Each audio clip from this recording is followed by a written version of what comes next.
The restaurant opens at 6, but Claire always arrives an hour before the first guests.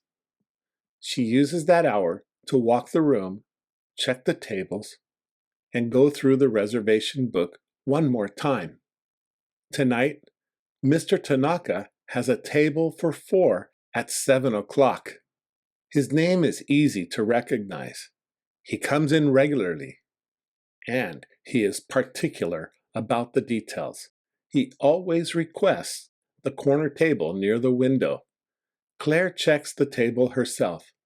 She adjusts 2 of the chairs, replaces a glass that has a small smudge, and folds the napkins again. There is a note beside his reservation. One of the guests is celebrating a birthday. Claire assumes it must be a child. Why else would someone note it? She goes to the kitchen and asks the chef to prepare a small birthday cupcake for the end of the meal. The chef pipes pink frosting in small rosettes and places a single pink candle in the center.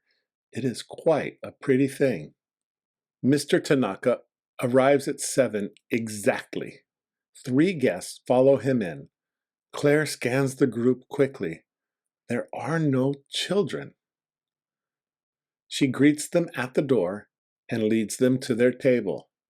She takes their coats and brings the menus without being asked. One of the women is much older than the others. Her hair is completely white, and she moves slowly but steadily. Claire wonders if she is Mr. Tanaka's mother, or perhaps his grandmother. It is hard to say.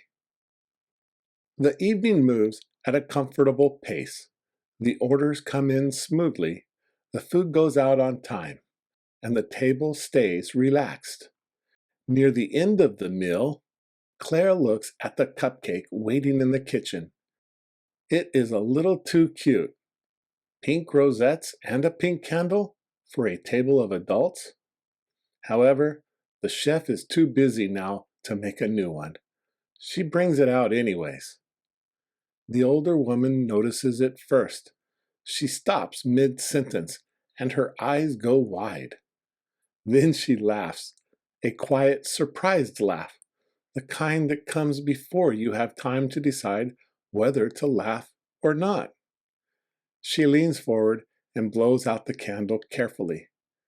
Both hands pressed flat on the table, like a child making a wish. The rest of the table is quiet for a moment. Then someone starts clapping, and the others follow. Mr. Tanaka does not clap. He just looks at her. His expression is a little difficult to read, but it is not unhappy. He glances at Claire once, very briefly. She gives a small nod and steps back. Back at her station, Claire writes a note in the reservation book for next time. Corner table, window, birthday cupcake. Everything had been ready by 7, but the best part of the evening wasn't something she had prepared for.